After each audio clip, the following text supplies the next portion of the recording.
Hello friends, welcome to another video of HTML CSS in Hindi. तो जैसे कि आपने पिछले वीडियो में सीखा कि कैसे हम टेबल क्रिएट कर सकते हैं, ठीक है। वहाँ पे अपने सिस्टमैटिक टैग्स के बारे में पढ़ा और इसके बाद आपने सीखा कलर्स के बारे में, कैसे हम कलर चेंज कर सकते हैं किसी भी टैग का, उसका टेक्स्ट कलर। और टेक्स्ट की फॉर्मेटिंग कैसे कर सकते हैं, मीन्स इटैलिक बना सकते हैं और उसको बोल्ड कर सकते हैं, ठीक है। टेक्स्ट डेकोरेशन, अंडरलाइन, ये सारी चीज़ें हमने पिछले वीडियो में कवर की है। और एक हमने एक टेबल भी बनाई थी, ठीक है। तो अगर आप देखोगे तो हमने एक टेबल बनाई थी कुछ इस तरह से। और अब हम VS कोड की तरफ मूव कर चुके हैं, तो हम VS कोड पे ही कोड लिख रहे हैं। तो ये था अपना पिछले वीडियो का कुछ रिवीजन, ठीक है। ये सारी चीज़ें हमने पढ़ी। अगर आपने पिछला वीडियो नहीं देखा है तो just go and watch this video first, then come to this video, okay. Because अगर आप फिर डायरेक्टली इस वीडियो को देखोगे तो आपको चीज़ें कम समझ में आएगी, तो इससे अच्छा है कि आप पहले वाला वीडियो देख लो, तब इसके बाद इस पे आओ, ठीक है। तो देखो, आज की वीडियो में हम क्या क्या कवर करने वाले हैं। आज की वीडियो में हम कवर करेंगे कि HTML में हम आईडी, किसी एलिमेंट में आईडी कैसे दे सकते हैं, उसमें क्लासेस कैसे दे सकते हैं, ठीक है। और एक मोस्ट इम्पॉर्टेंट है स्टाइल टैग के बारे में। ये तीन चीज़ें आज हम मोस्टली कवर करेंगे और देखेंगे कि आईडी और क्लासेस का यूज क्या होता है HTML CSS में, ठीक है। और थोड़ा से आगे मूव करेंगे तो बात करेंगे कि हम कितनी तरह से CSS ऐड कर सकते हैं अपने HTML में, और CSS है क्या, बेसिकली उसका काम क्या होता है वो तो ऑलरेडी पता है, बट CSS मीन्स इसका फुल फॉर्म क्या है, ठीक है। और हम कितने तरीके से CSS एक HTML के अंदर ऐड कर सकते हैं। बिकॉज कोई एक तरीका नहीं है, इसके डिफरेंट तरीके हैं। तो हम वो सारी चीज़ें आज बात करेंगे और फिर उसको कुछ इम्प्लीमेंट भी करने की कोशिश करेंगे अगर टाइम रहेगा लास्ट में, ठीक है। तो ठीक है, चलो चलते हैं आगे मूव करते हैं। तो पहले हम यहाँ पे एक दूसरी फाइल क्रिएट कर लेते हैं। सो यहाँ पे लिखते हैं chapter2.html। यहाँ पे फिर वैसे सिमिलरली जैसे हम पिछले वाले में किए थे, तो यहाँ पे हम टेम्पलेट क्रिएट कर लेंगे और यहाँ पे लिख देंगे HTML CSS chapter 2। Done, okay. ये हो गया हमारा HTML CSS chapter 2। देखो, अब इसके अंदर हम बात करेंगे कि हम आईडीज ऐड करते हैं और क्यों ऐड करते हैं, ठीक है। तो सबसे इम्पोर्टेंट काम ये है कि जब हम कोई इनलाइन स्टाइल देते हैं, ठीक है। जैसे कि यहाँ पे हमने एक इनपुट टैग लिया जो कि है अपना बॉक्स, और सॉरी डिव, बॉक्स नाम का कोई टैग नहीं होता। तो यहाँ पे हमने एक इनपुट टैग लिया, ठीक है।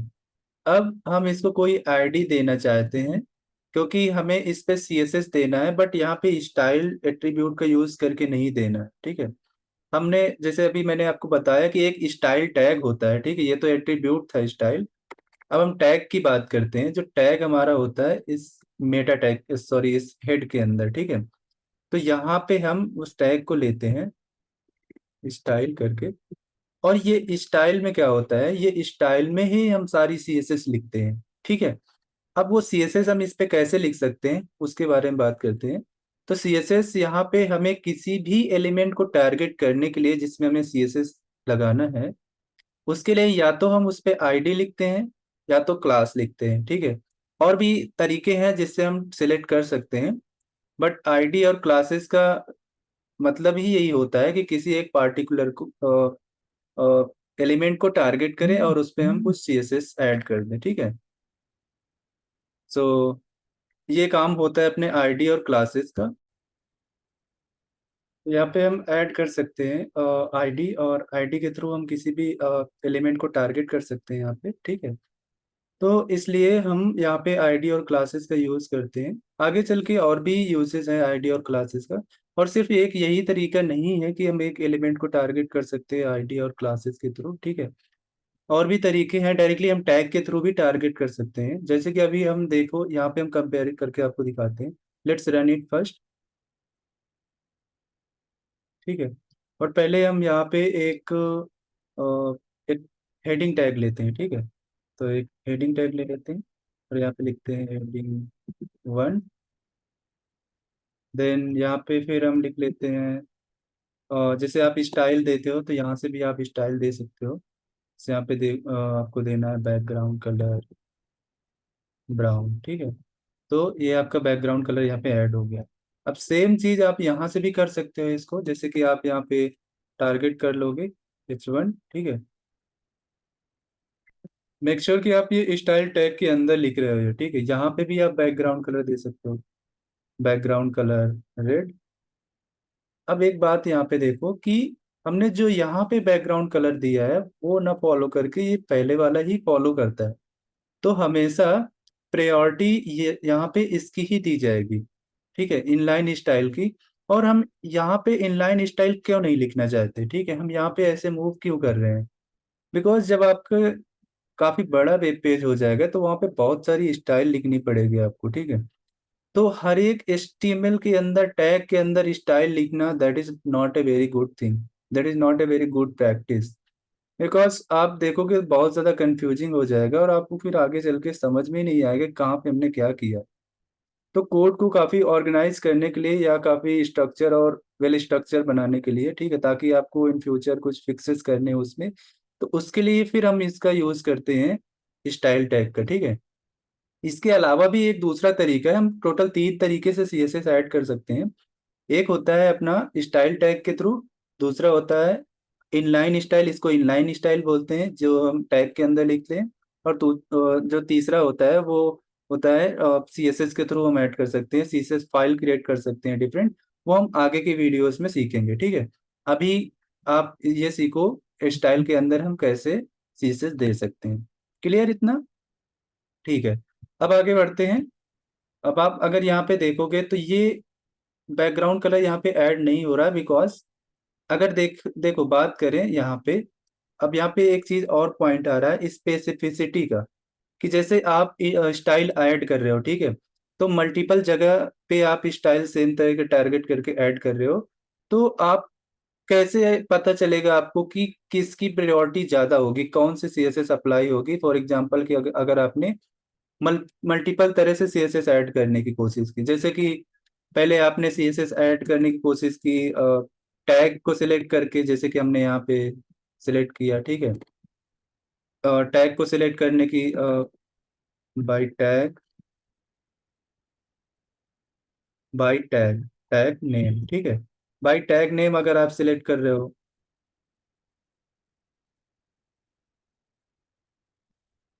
और दूसरा हो जाएगा आपका अगर, एक सेकेंड, बाय टैग नेम, दूसरा हो जाएगा आपका by, by class name. Class name हम आगे सीखेंगे कैसे हम क्लासेस देंगे, ठीक है। और तीसरा रहेगा आपका ID, ओके। और चौथा रहेगा आपका इनलाइन स्टाइल। तो इनलाइन स्टाइल कैसे देते हैं वो आपको मैंने बता दिया यहाँ पे। इनलाइन स्टाइल कैसे देते हैं मैंने आपको यहाँ पे बता दिया कि यहाँ पे एक इनलाइन होता है। और दूसरा तरीका ये है कि हम टैग नेम के थ्रू कर सकते हैं, ठीक है। ये टैग नेम के थ्रू हम यहाँ पे टैग को सेलेक्ट कर सकते हैं और उसके उसमें फिर हम स्टाइल दे सकते हैं। दूसरा है अपना फिर क्लास नेम। क्लास नेम अभी आपने नहीं पढ़ा है, वो मैं पढ़ाने वाला हूँ आगे। और बाई आईडी के थ्रू भी आप दे सकते हैं, तो वो भी मैं आगे कवर करूंगा, ठीक है। अब देखते हैं इसमें प्रायोरिटी किसकी रहती है, ठीक है। तो देखो प्रायोरिटी अगर बात करें तो सबसे ज़्यादा रहती है इनलाइन स्टाइल की। जैसे कि हम अगर वैल्यू दें किसी को, अगर हम वैल्यू से डिनोट करें, तो इसमें इसको देंगे हम 1000, ठीक है। 1000 इसको देंगे ताकि आप थोड़ा से समझ पाओ इसको, तो इसलिए हम इसको 1000 देंगे। अब हम बात करते हैं इसके बाद प्रायोरिटी किसकी है। इसके बाद प्रायोरिटी जो आती है हम जब इन CSS देते हैं तो वो आती है ID की। इसकी इसकी जो वैल्यू है स्पेसिफिसिटी वैल्यू वो 100 दे सकते हैं, ठीक है। नेक्स्ट हम बात करते हैं, अब आती है क्लास नेम की, ठीक है। तो इसके बाद जो प्रायोरिटी दी जाती है स्टाइल की वो होती है क्लास नेम की। तो क्लास नेम को हम दे देंगे ये, ठीक है। और अब दूसरी एट द लास्ट जो है वो है टैग नेम, तो इसकी हम दे देंगे 1, ठीक है। तो कुछ इस तरह से हम वैल्यू दे करके समझ सकते हैं कि ताकि इन फ्यूचर जब भी हम स्टाइल ऐड करें तो हमें पता रहे कि कौन सी स्टाइल इसमें अप्लाई होने वाली है, ठीक है। नहीं तो ऐसे पता नहीं चलेगा, आप लोग स्टाइल पे स्टाइल ऐड किए जा रहे हो, कहीं क्लास से, कहीं आईडी से, कहीं टैग नेम से, तो फिर आप कंफ्यूज हो जाओगे कि ये काम क्यों नहीं कर रहा है। तो इसीलिए ये समझना बहुत ज़रूरी है कि हमें कहाँ पे कौन सी किस में स्टाइल देना है, ताकि आपको समझ में आए कि कहीं प्रॉब्लम अगर हो रही तो कैसे फिक्स किया जाए, ठीक है। तो ये है अपना स्पेसिफिसिटी स्टाइल देने के लिए। अब बात करते हैं यहाँ पे कि यहाँ पे कैसे हम स्टाइल दे सकते हैं बाय डिफरेंट डिफरेंट मेथड, ठीक है। तो देखो, जैसे आपको स्टाइल देना है यहाँ पे, तो आपने तो इनलाइन स्टाइल कैसे देते हैं वो आपने सीख लिया, ठीक है। अब इसको रिमूव करते हैं। अब बात करते हैं कि टैग नेम के थ्रू कैसे देते हैं आईडी। तो जैसे कि हम यहाँ पे टैग नेम पे देंगे, तो यहाँ पे टैग नेम पे आप देखो, जैसे मैंने हटाया तो यहाँ पे ये आ गया, ठीक है। इसको एक बार कमेंट कर लेते हैं। तो कुछ इस तरह से आप HTML में कमेंट ऐड कर सकते हो। या तो ऐसे लिख दो एग्जैक्टली ये एरो स्टार्टिंग में और एंडिंग में, या तो फिर कंट्रोल और फॉरवर्ड स्लैश प्रेस कर दो। अपने सेलेक्ट करके पूरा जितना कमेंट करना, कंट्रोल फॉरवर्ड स्लैश आप प्रेस करोगे, जैसे वो कमेंट हो जाएगा, ठीक है। तो वो ब्राउजर को नहीं समझ में आएगा कि ये कोई कोड है, ठीक है। तो ये होता है अपना कमेंट करने का तरीका। और दूसरा आप देखते हैं यहाँ पे कि अगर जैसे हमने यहाँ से चेंज किया स्टाइल को, यहाँ पे बैकग्राउंड कलर रेड लेने लगा, ठीक है। तो ये हो गया आपका अपना सबसे पहला तरीका, कि जिसकी स्पेसिफिसिटी वैल्यू सबसे कम है, ठीक है। इसके बाद अगर हम दूसरा है सबसे पहले तो ये टैग नेम था, ठीक है, सबसे लो जो है, हम अपोजिट स्टार्ट करते हैं। फिर हम रखते हैं क्लास नेम। अब क्लास नेम कैसे दे सकते हैं HTML में? तो यहाँ पे हम जाते हैं, ये क्लास एट्रीब्यूट लिखते हैं यहाँ पे क्लास, ठीक है। और यहाँ पे हम नेम दे सकते हैं फर्स्ट हेडिंग, और यहाँ पे लिख सकते हैं हेडिंग 1। यहाँ पे कोई भी नेम दे सकते हो क्लास का, कोई ऐसा मैंडेटरी नहीं है कि हेडिंग 1 ही देना है, आप कोई भी नाम दे सकते हो यहाँ पे। अब देखना कि जैसे ही मैं यहाँ पे हेडिंग सेलेक्ट करूंगा, तो ये हेडिंग, जो मैं हेडिंग क्लास यूज किया हूँ, उसका बैकग्राउंड कलर से इस पिछले वाले को ओवरराइट कर देगा, ठीक है। देखो, तो हम क्लास को टारगेट कैसे करते हैं, कैसे किसी क्लास को टारगेट कर सकते हैं स्टाइल के अंदर। तो यहाँ पे लिखते हैं डॉट, और यहाँ पे लिख सकते हैं हेडिंग 1, ठीक है। Dot heading 1। और यहाँ पे अब आप क्या कर सकते हो, यहाँ पे टारगेट कर सकते हो, यहाँ पे बैकग्राउंड कलर चेंज कर सकते हो। जैसे यहाँ पे अब मैं लिखूंगा बैकग्राउंड कलर, बैकग्राउंड कलर एक को डाल देता हूँ, ठीक है। सो यू कैन सी पिछला वाला हट गया और नया वाला ऐड हो गया, ठीक है। सिमिलरली अब मैं बात करता हूँ कि इसके बाद जो आता है वो होता है आईडी। आईडी की प्रायोरिटी ज़्यादा होती है, ठीक है। तो अब आईडी कैसे ऐड कर सकते हैं? इस पे हम आईडी भी ऐड कर सकते हैं, जैसे क्लास नेम, सॉरी, यहाँ पे आईडी, और आईडी में लिख देंगे हेडिंग 1। देखो, हमने दोनों को हेडिंग 1 क्यों दी? Because ID is different and class is different. दोनों को हम सेम नेम दे सकते हैं, बट एक चीज का डिफरेंट है यहाँ पे, आईडी को हम सिर्फ एक ही बार यूज कर सकते हैं, उसको हम डिफरेंट डिफरेंट जगह पे सेम आईडी नहीं दे सकते। जैसे कि आपने यहाँ पे H1 लिखा और यहाँ पे लिख लिया H2, यहाँ पे लिख लिया आपने H2, और आपने सेम आईडी यहाँ पे भी दे दी इसको, हेडिंग 2। तो ये, या हेडिंग 1 जो भी है, ये प्रैक्टिस अच्छी नहीं है, ठीक है। ऐसा बिल्कुल भी मत करना, वरना आगे चल के काफी प्रॉब्लम हो जाएगी, ठीक है, स्टाइलिंग में। तो इसलिए आप डुप्लीकेट आईडी का मत यूज करना, क्योंकि आईडी का मतलब ही होता है कोई यूनिक चीज, ठीक है। तो यहाँ पे क्लासेस आप डुप्लीकेट यूज कर सकते हो। क्लासेस में हर जगह पे आप यहाँ पे क्लास दे सकते हो, जैसे यहाँ पे आपने लिखा, जैसे यहाँ पे आपको हमेशा यूनिक ही लिखना है, कुछ भी एक चीज चेंज कर दो। तो जैसे यहाँ पे हम लिख देते हैं हेडिंग 2, यहाँ पे आप चेंज करना ही पड़ेगा आपको हेडिंग को, ठीक है। और यहाँ पे क्लास, क्लास आप डुप्लीकेट कर सकते हो, इसका कोई प्रॉब्लम नहीं है। हेडिंग 2, ठीक है। हेडिंग 1, क्लास का यूज हम इसलिए करते हैं मोस्टली, क्योंकि अगर हमने कोई क्लास लिखी, जैसे हेडिंग 1 है, ठीक है। अब सेम तरह के स्टाइल हम अपने हेडिंग 2 के अंदर भी ऐड करना चाहते हैं, तो हम डायरेक्टली एक क्लास लिख देंगे यहाँ पे, और वो स्टाइल इसमें आ जाएगी। हमें डुप्लीकेट दो दो बार यहाँ पे लिखना नहीं पड़ेगा। बट आईडी के केस में अगर कोई आईडी स्टाइलिंग दे रहे हो तो फिर आपको हर जगह पे कॉपी पेस्ट करना पड़ेगा या अलग अलग लिखना पड़ेगा, क्योंकि आईडी यूनिक ही रहेगी एलिमेंट की, ठीक है। तो यहाँ पे जैसे H2 में हमने आईडी H2 दिया और हेडिंग को दे दिया, जो क्लास थी वो H1 दे दिया, ठीक है। तो इसलिए अभी के लिए मैं बस आपको प्रायोरिटी पढ़ा रहा था, तो हम इसी पे आते हैं। तो यहाँ पे हमने एक सॉरी आईडी दी है और हेडिंग दी है, ठीक है। अब आईडी और यहाँ पे क्लास दी है। तो यहाँ पे देखोगे कि इसने पहले वाले जो टैग नेम के थ्रू हमने लिखा था उसको क्लास ने ओवरराइड कर दिया। अब हम आईडी के थ्रू क्लास नेम की जो क्लास की स्टाइलिंग है उसको हम ओवरराइड कर सकते हैं। जैसे कि हमने यहाँ पे लिखा डॉट हेडिंग 1, ठीक है। ये तरीका है आईडी को टारगेट करने का, एक एलिमेंट में आईडी के थ्रू एक एलिमेंट को टारगेट करने का। तो अब अगर यहाँ पे देखोगे तो जो तीसरी प्रायोरिटी थी वो थी आईडी की। अगर मैं यहाँ पे बैकग्राउंड कलर दूंगा, कुछ background colour colour let's say blue, ठीक है। तो ये ब्लू ये देखो ऐड हो गया, बाकी दोनों को इसने रिमूव कर दिया और आईडी को ही लिख दिया ठीक है। अब जो फोर्थ नंबर पे है वो अपना है इनलाइन स्टाइल।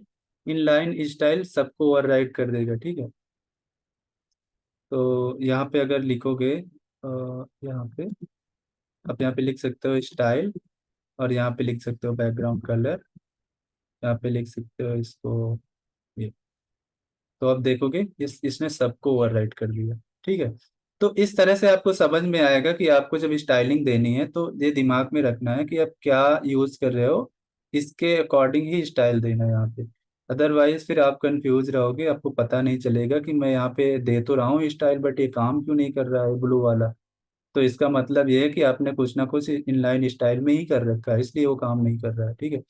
और इन फ्यूचर जैसे कि आपने 2 बार कर दिया, एक आईडी से भी दे दिया और क्लास से भी दे दिया, आप देखोगे कि बैकग्राउंड कलर क्लास के अंदर दे रहे हो और ये यहाँ पे इक्वा दे रहे हो, बट ये इक्वा यहाँ पे आ क्यों नहीं रहा है, क्योंकि या तो आपने उसको आईडी में दे रखा है और या तो फिर आपने इनलाइन स्टाइल दे रखा है। तो इस तरह से आपको यहाँ पे समझना है स्पेसिफिसिटी के थ्रू कि हमें कब और कहाँ पे क्या यूज करना है, ठीक है। क्लास के बारे में मैंने बात कर लिया कि क्लास क्या होता है। अगर हम सेम काइंड ऑफ स्टाइल हम यूज करना चाहते हो कहीं पे, हम कहीं पे यूज करना चाहते हैं तो उसके लिए हम यूज कर सकते हैं। जैसे यहाँ पे लिख दूँ हेडिंग D2, ठीक है। अब यहाँ पे देखोगे तो देखोगे इसका इक्वा आ रहा है, क्यों? क्योंकि हमने यहाँ पे क्लास यूज किया था। भले ही यहाँ पे इसमें नहीं ऐड है बिकॉज हमने उसको इनलाइन सीसेट दे दिया था, बट स्टिल ये अप्लाई तो करेगा उस पर, ठीक है। ओवरराइड भले ही हो गया हो बट अप्लाई हो रहा है। अगर हम यहाँ से आईडी को और यहाँ से हम इनलाइन स्टाइल को हटा दें, अगर आईडी को और इनलाइन स्टाइल को यहाँ से हटा दें, तब आप देखोगे कि दोनों में सेम अप्लाई हो रहा है, ठीक है। तो क्लास का यूज इसीलिए होता है कि हम कम कोड से ज़्यादा जगह पे स्टाइलिंग अप्लाई कर सकें। क्लियर? ये होता है क्लास का काम। और आईडी आपने देख ही लिया कि किसी एक यूनिक एलिमेंट में दे सकते हैं, और आईडी का भी डुप्लीकेट नहीं कर सकते हम। सो ये था अपना थोड़ा सीएसएस के बारे में, हम आगे मूव कर रहे हैं, ठीक है। और इतना ही आज के वीडियो में था कवर करने के लिए। अब मैंने बता दिया कि आपने कैसे आईडीज और क्लासेस यूज कर सकते हो, स्टाइल टैग का यूज मैंने बताया, ठीक है। और अगली वीडियो में हम कवर करेंगे कि कैसे और स्टाइलिंग यूज कर सकते हैं, ठीक है। स्टाइल के टर्म्स क्या हैं। हम सीएसएस काफ़ी आगे बढ़ने वाले हैं सीएसएस की तरफ, जहाँ पे प्रॉपरली लिखेंगे सीएसएस अपनी, ठीक है। अभी तो यहाँ पे जस्ट बैकग्राउंड और फॉन्ट कलर जो भी है हम चेंज कर रहे हैं। आगे चल के हम सीखेंगे बॉक्स मॉडल क्या है, ठीक है। वो काफ़ी अच्छे वेब पेजेस जैसे बने होते हैं तो वो हम कैसे क्रिएट कर सकते हैं। और जैसे कि वेब पेजेस हम स्टार्ट कर देंगे बनाना slowly slowly with the help of HTML and CSS, ठीक है। So that's it for today. We'll see in the next video. तब तक के लिए धन्यवाद। ओके।